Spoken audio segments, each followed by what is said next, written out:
Bonjour à tous, je ne sais pas combien vous êtes dans les limbes de Internet, mais on est très content de faire cette journée et de pouvoir la faire en présentiel et beaucoup en distanciel. Et donc, c'est une journée comme d'habitude qui réunit Fimato et mardi pour la matinée. Et puis cet après-midi, ce sera que mardi. Alors pour la matinée, on avait voulu faire quelque chose d'un petit peu plus amusant, original ou tout au moins extra médical. Et on s'était posé la question de qu'est-ce que c'est que manger, puisque finalement c'est un peu au thème de beaucoup des maladies qu'on a, même si la nutrition l'emporte souvent sur l'alimentation en tant que telle. Et du coup, on a demandé à 6 spécialistes d'origine extrêmement différente de nous parler de qu'est-ce que c'est que manger. Et donc, ils vont se succéder toute la matinée pour nous donner leur point de vue. Alors, je vais laisser Frédéric présenter le premier orateur qui n'est pas là, malheureusement. Voilà, donc merci et bienvenue à toutes et à tous. J'ai une information de la technique, c'est quand vous ne parlez pas et pendant le temps des présentations, de couper à la fois votre caméra et votre micro pour éviter les interférences, faciliter la bande passante. Voilà, donc nous commençons par un des points de vue qu'on va aborder ce matin sur qu'est-ce que manger, et on a demandé au professeur Pierre Fayou. Pierre Fayou, il est professeur d'ORL ici dans notre CHU, et il travaille beaucoup sur les troubles de l'alimentation, le développement, les troubles de déglutition. Donc Pierre nous a fait un qu'est-ce que manger du point de vue tubulistique, puisqu'il s'occupe d'un tube un peu en amont de ceux dont on s'occupe habituellement. Alors malheureusement, pour des petits problèmes personnels, Pierre ne peut pas être physiquement présent, mais il a eu la gentillesse d'enregistrer sa présentation. Donc on va commencer, tous les autres seront présents, hein, je pense, Jean-Pierre. Il n'y a que Pierre qui a eu un empêchement de dernière minute, pas trop grave, mais il n'est pas là. Et donc du coup, on va passer sa présentation, et on commence donc par la présentation du professeur Fayou. Qu'est-ce que manger ? Mesdames, Messieurs, chers confrères, je remercie le professeur Hugo de m'avoir invité à participer à cette table ronde sur le sujet « Qu'est-ce que manger ?» Et donc, on m'a demandé de faire une mise au point sur l'aspect moteur de l'alimentation, et donc finalement, qu'est-ce qui se passe dans le tube qui permet aux aliments de rentrer dans l'organisme. Alors, si on regarde la définition, finalement, manger, d'après le dictionnaire, c'est mâcher et avaler un aliment dans le but de se nourrir. Donc manger, c'est effectivement une nécessité fixée par la nature, c'est un besoin qui est biologiquement déterminé afin d'assurer la survie de l'individu. Alors finalement, manger, sur le plan physiologique, ça correspond à la fonction de déglutition. Et cette fonction, c'est finalement la fonction la plus complexe de l'organisme, parce que non seulement elle doit assurer l'alimentation, et donc la nutrition du patient, mais elle doit tout autant protéger les voies respiratoires, et ça, c'est un élément qui est majeur. Alors, il est intéressant de regarder de plus près les éléments anatomiques qui vont être concernés par l'alimentation. En fait, manger, donc la déglutition, va concerner 3 sites anatomiques qui ont des fonctions différentes. Tout d'abord, on a la bouche, la cavité buccale, qui a un rôle essentiel dans la préparation des aliments à l'ingestion. Le deuxième site, c'est le pharyngolarynx, c'est le carrefour aérodigestif. À cet endroit-là, on va avoir une séparation entre la voie respiratoire et la voie alimentaire. Et le troisième site, c'est finalement l'œsophage qui va conduire le bol alimentaire vers les organes de la digestion, et donc l'estomac. Alors la cavité buccale, succinctement, c'est une espèce de boîte qui est limitée par les joues sur les côtés, par le plancher de bouche en bas et le palais en haut, et surtout sur le plan fonctionnel, elle est limitée par 2 sphincters en avant les lèvres et en arrière le sphincter vélopharyngé. Alors ces sphincters sont des muscles qui vont se fermer pour permettre une étanchéité de la cavité buccale, ce qui va permettre de créer une dépression à l'intérieur et donc de favoriser les mécanismes de succion. La cavité buccale, par ailleurs, contient les dents et la langue qu'on va voir juste après, et c'est le lieu de la sécrétion salivaire qui est un élément important pour. Alors la langue, elle a un rôle très important dans le fractionnement et la propulsion du bol alimentaire. Donc la langue est une structure assez complexe qui est constituée de 17 muscles et on observe finalement deux zones. La zone en avant ici qui est la langue mobile, qui a l'avantage de pouvoir bouger facilement, et l'arrière, ici en arrière du V-lingual, qu'on appelle la base de langue, qui a un rôle de propulsion et de déclenchement du temps pharyngé de la déglutition qu'on va voir juste après. L'autre point important au niveau de la langue, c'est que c'est aussi le support du système gustatif. Donc ça, je ne vais pas détailler puisque je pense que ça va être abordé dans un autre topo, mais vous savez que finalement, il y a des récepteurs au goût sur la langue avec 5 goûts primaires, l'amer, l'acide, le salé, l'umami, qui est le goût du glutamate, et le sucré. Alors on définit des aires en fait gustatives qui sont simplement des zones de haute concentration de ces récepteurs, mais au final on a des récepteurs de chacun de ces goûts primitifs un peu partout dans la langue. Le pharyngolarynx, lui finalement, il correspond au carrefour aérodigestif avec deux structures. D'une part, le larynx qui est vraiment la structure respiratoire avec une structure cartilagineuse qui est l'entrée de la voie respiratoire et qui est le support des cordes vocales. Il a un rôle majeur de protection des voies respiratoires puisque il va occlure cette dernière lors de la déglutition. Et le pharynx, par contre, c'est une gouttière de muscles, des muscles fins qui sont étalés en forme de tuiles et qui vont propulser les aliments à travers la lumière pharyngée jusqu'à l'œsophage. Enfin, l'œsophage, c'est un tube finalement musculaire qui est organisé avec des fibres longitudinales et horizontales. Et cette organisation va permettre finalement le développement d'une espèce de vague qui va pousser le bol alimentaire qu'on appelle une onde péristatique.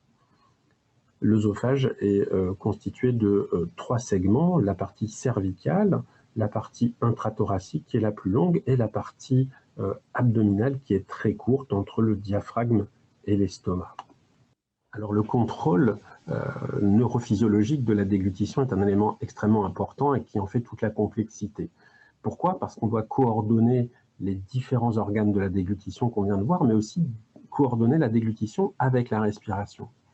Pour ce faire, on a un système complexe d'informations qui remonte depuis les structures buccales et pharyngées par des nerfs jusqu'au centre déglutiteur qui sont des centres, qui est un centre localisé au niveau du tronc cérébral. Donc les informations sensitives vont revenir par des nerfs jusqu'à la partie postérieure du tronc cérébral. L'information va être traitée dans le tronc cérébral et repartir via un centre moteur qui va activer les différents muscles impliqués dans la déglutition, que ce soit la langue, les muscles pharyngo-laryngés ou les muscles masticateurs. Alors bien sûr, ce centre a une activité complètement autonome, mais il existe une part corticale, c'est-à-dire qu'on a une part consciente qui peut agir sur certains muscles. Et cette activité corticale consciente ne va intervenir que sur la phase préparatoire ou le temps buccal de la déglutition, c'est-à-dire qu'on va pouvoir bloquer ce temps, on peut s'interrompre de mâcher si on le souhaite. Par contre, le temps pharyngien ou œsophagien est un temps automatique et je ne pourrai pas m'empêcher de l'arrêter. Bon, j'ai posé la prothèse. Le contrôle de la mastication est lui aussi sous dépendance d'un générateur central situé au niveau du tronc cérébral qui va commander de façon automatique et coordonner la contraction des muscles de la langue et de la mâchoire en envoyant des mouvements rythmiques de ces deux structures et en coordonnant ces mouvements afin notamment qu'on évite de se mordre la langue. Il existe un contrôle cortical qui va nous permettre d'arrêter ou de démarrer une mastication quand on le souhaite. Mais la plupart des mouvements seront tout à fait automatiques. Cette activité automatique va être contrôlée par différentes informations qui vont remonter au niveau du centre masticateur, qui sont des informations issues des muscles, renseignant sur la force musculaire qu'on va mettre pour mâcher, mais aussi des récepteurs au niveau des dents qui vont générer une sensation de force au niveau des dents. Et puis finalement, des informations sensitives qui reviennent de la cavité buccale, qui vont renseigner sur la nature du bol alimentaire. Et dès lors que le bol alimentaire sera considéré comme adapté à la déglutition, on va arrêter la déglutition, la mastication, pardon. Alors, finalement, manger, comment ça fonctionne? Eh bien, la déglutition, elle est organisée une succession de 4 temps coordonnés. Le premier temps, c'est la phase préparatoire, qui est finalement la création du bol alimentaire. Le deuxième temps, c'est le temps buccal qui va juste consister à propulser le bol alimentaire à travers la cavité buccale jusqu'à l'oropharynx. Et au niveau de l'oropharynx, on aura le troisième temps qui est le temps pharyngé. Ce temps va permettre d'orienter le bol alimentaire vers la filière digestive et protéger en même temps la voie respiratoire.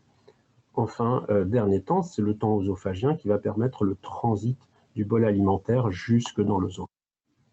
Alors la phase préparatoire, c'est un temps qui est essentiel. C'est une succession finalement d'actions volontaires au niveau de la cavité buccale où on va prendre les aliments, les tenir, les contenir, les croquer, puis les mâcher et les malaxer avec une insalivation qui va permettre de mélanger le bol alimentaire, les aliments, avec la salive et essayer d'homogénéiser cet aliment pour transformer finalement la nourriture en une texture, un bol alimentaire qui sera adapté à la déglutition. La mastication est un temps important dans la phase préparatoire. La mastication a la particularité d'être une praxis dissymétrique, unilatérale et alternée, c'est-à-dire que l'action va se faire d'un côté puis de l'autre. La langue a un rôle important dans l'accompagnement du bol alimentaire, justement, d'un côté puis de l'autre. La durée de la mastication, elle est variable en fonction de la consistance et de la texture de l'aliment. Bien sûr, ce sera plus court pour une banane que pour un vieux bœuf bourguignon, mais ce sera aussi variable en fonction du goût, de la faim, en fonction de l'environnement et de l'attention qu'on a à son repas. La mastication va être finalement interrompue lorsque le bol alimentaire sera considéré comme adapté et c'est tout le problème du référentiel, c'est-à-dire quand est-ce que l'individu va considérer que le bol alimentaire est adapté. Chez certains enfants notamment, on peut avoir des mastications extrêmement longues sans jamais déclenchement de la déglutition parce qu'on a un mauvais référentiel. Alors le temps buccal de la déglutition, lui, consiste finalement simplement à propulser le bol alimentaire à travers la cavité buccale. Pour ce faire, on va avoir une contraction de la langue contre le palais avec des mouvements d'avant en arrière qui va pousser le bol alimentaire jusque dans l'oropharynx. À ce moment-là, on aura une fermeture du voile du palais afin d'éviter la réascension du bol alimentaire vers la fosse nasale, et l'élévation de la base de langue va déclencher le troisième temps qui est le temps. Alors un élément qui est important, c'est la succion, c'est-à-dire que chez le petit, le mode de fonctionnement du temps buccal est un peu différent.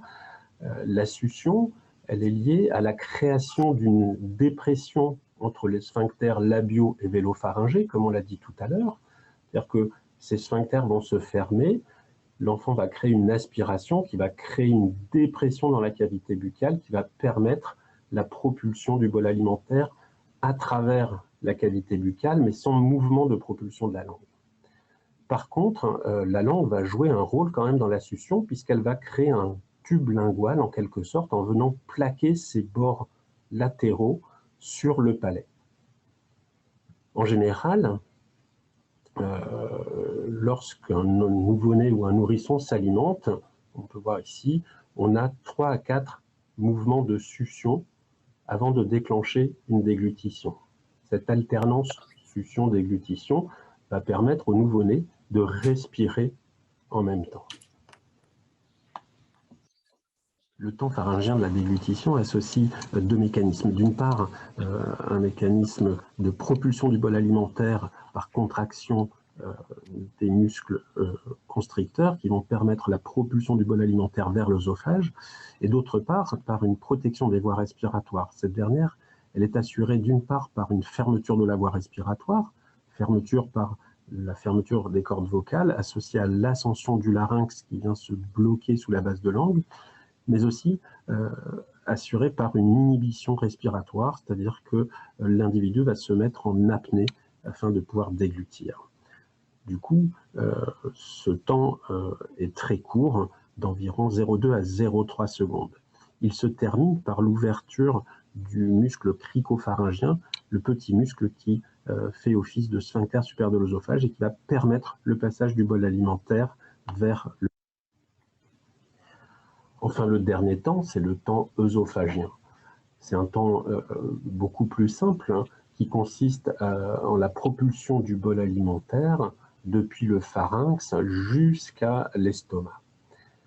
Pour ce faire, on va avoir une activation des muscles depuis les muscles du pharynx jusqu'à l'ensemble de la musculature œsophagienne avec une contraction séquentielle qui va se faire de haut en bas pour créer et générer une vague qui va propulser le bol alimentaire, et c'est ce qu'on appelle l'onde péristatique, comme on peut voir sur cette fluoroscopie, qui va permettre la propulsion du bol alimentaire.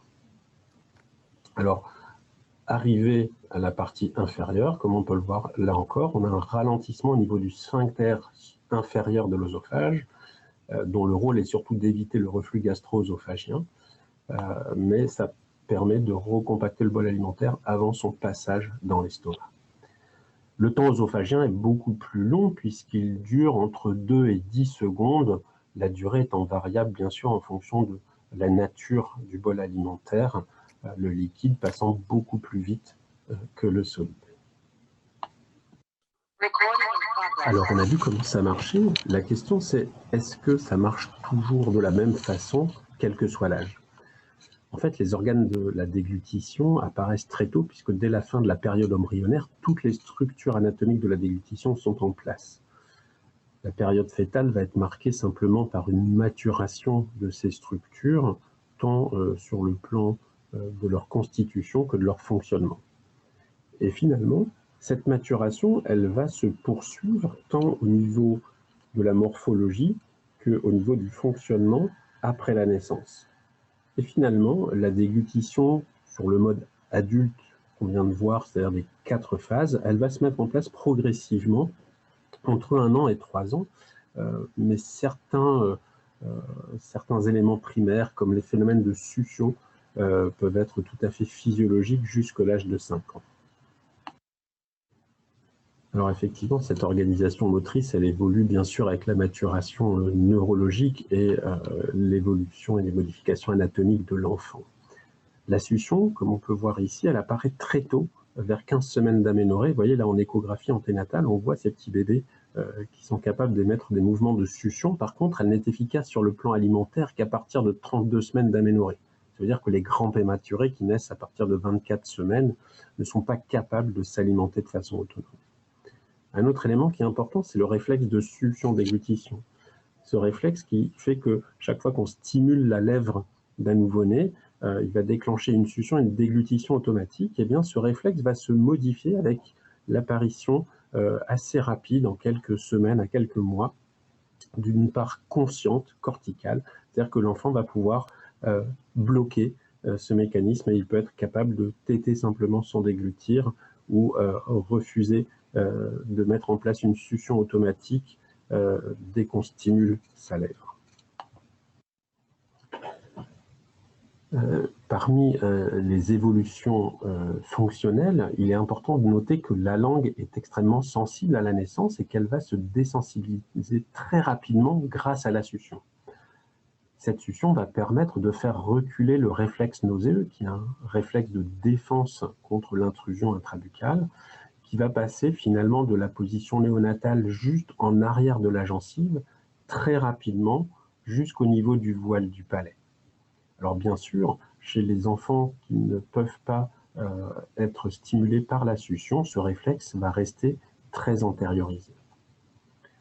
Enfin, une autre modification morphologique importante à noter, c'est la modification des structures musculaires intrinsèques de la langue. Quand on voit dans cette étude où on analysait finalement les structures musculaires de la langue, on se rend compte que chez le nouveau-né, les muscles latéraux, donc situés sur le côté de la langue, sont beaucoup plus épais que chez l'adulte. Ça, c'est une adaptation à la succion. Comme on l'a dit tout à l'heure, pour avoir une succion efficace, la langue va créer un tube en plaquant ses bords latéraux sur le palais. Et progressivement, l'épaisseur de ces muscles va diminuer, et le fait de diminuer, elle va permettre d'améliorer la mobilité latérale de la langue et va donc faciliter les mécanismes de mastication, puisque les mouvements latéraux de la langue sont importants pour mettre le bol alimentaire au niveau de l'arcade dentaire.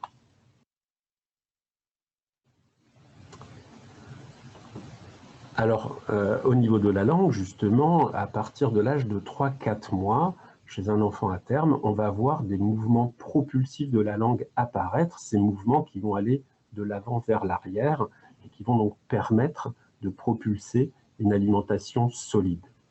C'est l'apparition de ces mouvements qui va donc permettre la diversification alimentaire. Alors, on retrouvera sur la mastication, par ailleurs, des particularités avec une mastication différente entre l'enfant et l'adulte. Vous voyez ici, quand on fait des trajets de mastication, on se rend compte que finalement, la mastication d'un enfant nécessite des mouvements beaucoup plus amples sur le plan vertical, alors que chez l'adulte, on a des mouvements qui seront plutôt latéraux au niveau des molaires et des prémolaires. Alors finalement, pour conclure, manger du point de vue de l'ORL, qu'est-ce que c'est? Manger, bien sûr, c'est une action volontaire, mais qui va mettre en jeu la fonction de déglutition, qui est une fonction principalement réflexe. C'est la fonction, comme on l'a dit, la plus complexe de l'organisme, qui en plus évolue avec l'âge. Il est important de retenir que tout dysfonctionnement de la déglutition peut conduire à des troubles sévères, puisqu'elle peut conduire d'une part à une dénutrition, mais aussi à des infections bronchopulmonaires et dans tous les cas, une altération de la qualité de vie. Mais bien sûr, manger, c'est pas que ça. Il y a beaucoup d'autres choses qui se décrivent sous le terme de manger, ce qu'on va voir dans les autres présentations, et surtout, ça reste l'une des plus importantes sources de plaisir. Je vous remercie. Je ne sais pas si on peut remercier Pierre Fayou, puisqu'il n'est pas là, mais je trouvais son topo extrêmement brillant, clair et très bien illustré. C'est vraiment remarquable. Merci beaucoup. Alors, pour les interventions en ligne, alors là, évidemment, on ne pourra pas vous répondre, ni Frédéric, ni moi, ni Den, qui a eu la gentillesse de passer les diapos. Mais on peut, si vous avez des commentaires, des choses que vous voulez apporter en complément, vous êtes les bienvenus. Il suffit d'ouvrir votre micro et on vous entend. Éventuellement, votre vidéo aussi, ce qui nous permet de vous voir.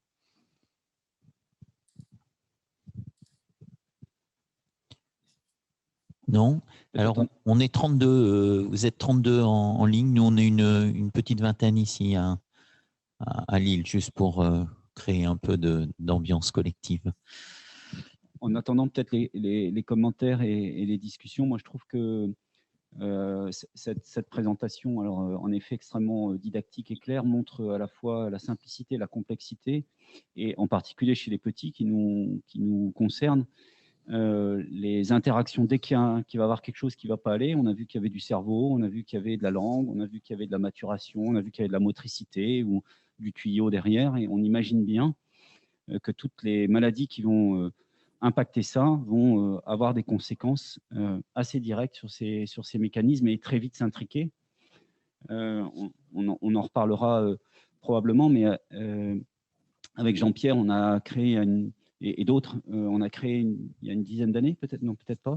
Un peu moins. un peu moins, un diplôme interuniversitaire des troubles de l'oralité alimentaire qui justement essaie, et Pierre fait partie des orateurs, qui essaie de faire tous les liens transdisciplinaires, interdisciplinaires, parce que les dimensions de cet acte qui paraît tout simple, qui est vital, puisque sinon on meurt, qui est de manger, font appel finalement à plein de choses, du développement, d'anatomie, des maladies, de l'interaction, du plaisir, etc. Et donc, je trouve qu'il a bien mis en place là les éléments, les acteurs finalement, qui dans cet acte qui paraît banal et vital, sont finalement très intriqués et très multidisciplinaires. Est-ce qu'il y a d'autres? C'est en effet difficile d'animer une discussion sans être ORL.